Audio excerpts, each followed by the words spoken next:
All right, Coach Frank here with Studio One Pilates and Performance. Today I was going to go over just a few leg and strength exercises for endurance athletes, triathletes, middle distance runners. This is just a simple circuit. I think you can kind of throw in different points throughout the week, but yeah, it's just to show a few things as far as building some leg strength, keeping good posture, and moving in a little bit different planes of motion than we're used to. But I'll go ahead and get started. So one of the first things I want to focus on is posture throughout all of the movements that we're going to do today. One of the reasons we want to do that is as we're running, if we can, the better we can keep our neutral posture, neutral pelvis, long spine, the more efficiently we're going to be able to produce power, and the less likely we are to kind of suffer some overuse injuries or low back problems and things like that. But going to get started with the step back lunge, and I'll touch on some do's and don'ts as I go through this. I'll have a blog post along with this video that will add some more details in this for you. But all right, first one, step back lunge. So the step back lunge is a pretty simple movement. We're just going to make sure that we're keeping our knees and feet pointed forward. The other thing we're going to look for is when you lunge or squat, that the knee is not coming way forward of the toe and putting a bunch of pressure on the front of your knee. We want to do our best to kind of keep our knee over our ankle. It will come forward a little bit, but we don't want it to be super dramatic.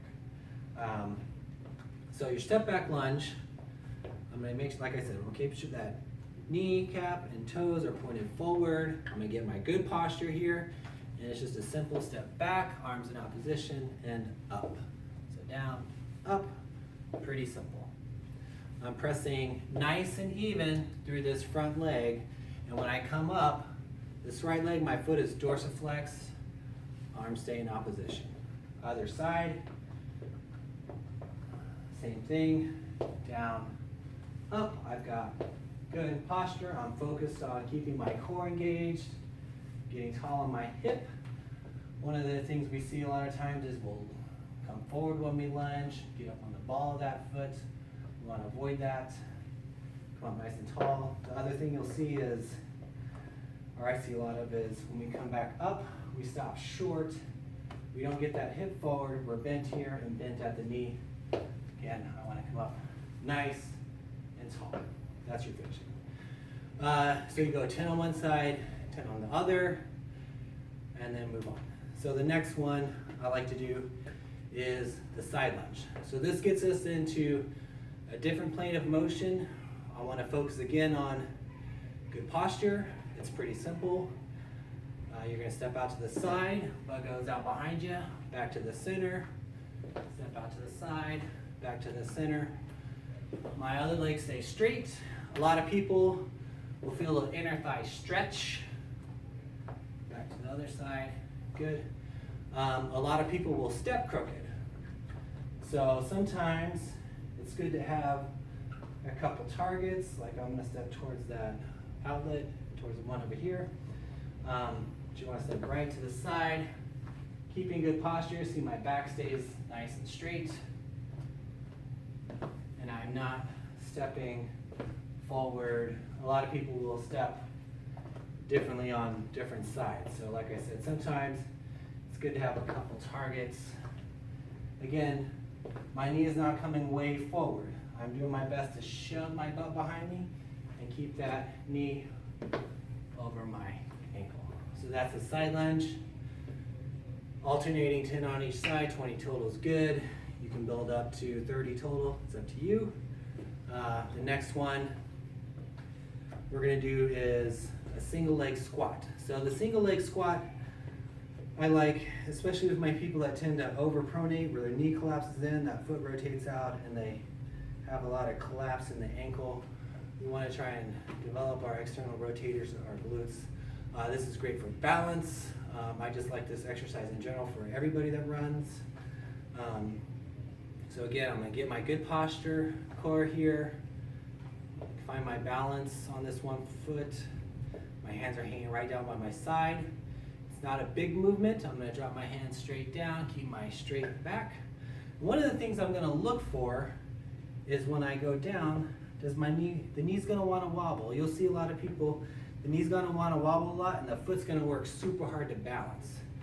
So I'm gonna try to focus on kneecap and toes pointed straight forward. Now I'm coming back, I can check that balance, or I can just go down and up. So it's up to you. But the main thing is, we're watching the wobble. You're gonna know you're doing it right when you start feeling that burn in the glutes. So that's like a little wobbly. I need to focus on my core. Again, I want my hands to come straight down by the side of my kneecap there. Doesn't have to be a huge movement. I don't think there's a need to do a full piston squat or anything like this. I find this to be a little more effective for runners. So good posture, knee wobble, you're good. 10 on one side, 10 on the other. All right. The next one we're gonna work on is the walking lunge. Everybody does this one. It's pretty simple. Again, same thing. I've got good posture, eyes are straight forward. I'm gonna have a nice step forward, up and over. And I'm gonna bring that trailing leg, the foot is gonna come up and over the knee on my opposite leg, dorsiflex before we land, and up. So again, down, up, down, up. Arms are in opposition.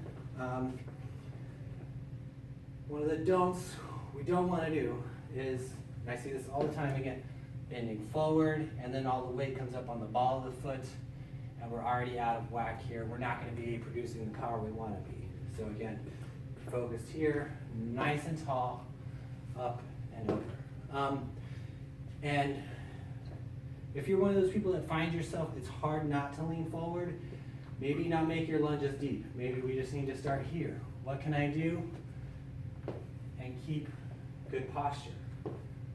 So some of these movements, if you can't keep good posture, you want to make them a little smaller and a little less dramatic. Like your step back might just be this. Okay, I'm focusing. And then as I get better at holding my good posture, I can make that movement more dramatic. So for your forward walking lunge, you're doing good. You've got good posture. The next thing you can add a little calf raise into your lunge. So you can go down, up, calf raise, down, calf raise. So we're getting some nice good power as we do it. So again, 20 forward, so alternating 10 on each leg. After you go 20 forward, then we'll go 20 backwards. Backwards is a little bit different. Same thing, keep good posture, do what you can do well. So this is your down, pushing off that front foot, down, pushing off of that front foot. And you'll see my foot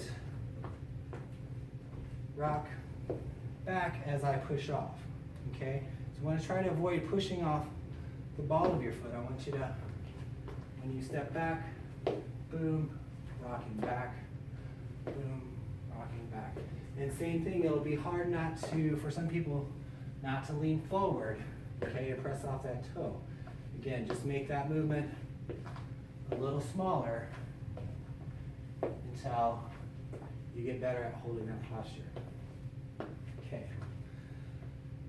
It's the same thing, you'll go 20 backwards. The other thing you'll find when you start going backwards, for some people, you'll find a challenge to balance.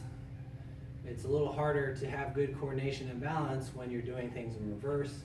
It's another good reason to do a backwards walking lunge. The next one is the step up. So step up is a pretty simple movement. We want to step up to something, again, that we can hold good posture in. And I'll show you what I mean in a second, but as long as you can hold good posture, that'll dictate how high your step is going to be. And you can do step up a couple different ways.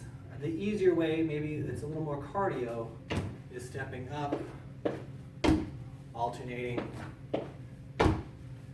That's a little more cardio, it's a little easier. For strength purposes, I would, again, prefer you do 10 on one side, 10 on the other. So we'll start with that one foot up. I've got good posture, I'm holding on here. Step up, getting tall, step up, get tall, don't lose your balance, get up and get tall. And just like your lunge, a lot of people will stop short of getting tall. They'll stay bent at the hip and won't get that knee straight. So we're really looking for you to get tall on that knee. All right, so to make it a little more challenging, we'll add some height to our step. Again, all my trail runners and people like that, the higher our step is, the more force it's going to require. And again, for a lot of our climbing, power hiking, and things like this, we want to kind of get into exercises like this.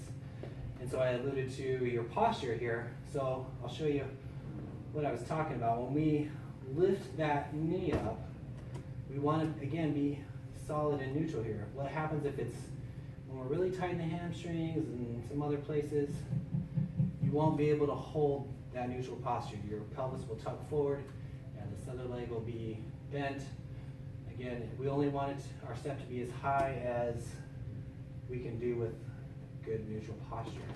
So you step up, good. And I'm just placing that foot. I'm trying not to power off the bottom leg too much. I'm trying to make this leg do all the work. And same thing, I'm going to get up nice and tall. Good. And really produce some force and power. So that's the basic circuit there. Where you put it in your training plan is up to you and your coach. I think you need to consider how demanding is it for you, how much recovery will you need afterwards.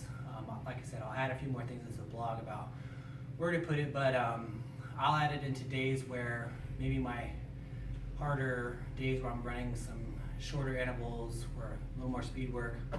I'll throw this in there a little later on in the day just to add a little more intensity to my day. I do add a lot of these into a warm-up, so as part of a dynamic warm-up for a track workout or something like that. And you can do as much or as little as you want. I think at least one circuit in a warm-up is good. If you're doing it as a workout, you want to do three sets of that circuit or so, like I said. And it's single leg work, so you want 10 to 15 reps on each leg, so 20 to 30 total reps for each exercise. But that's it. Thanks for watching, and we'll see you soon.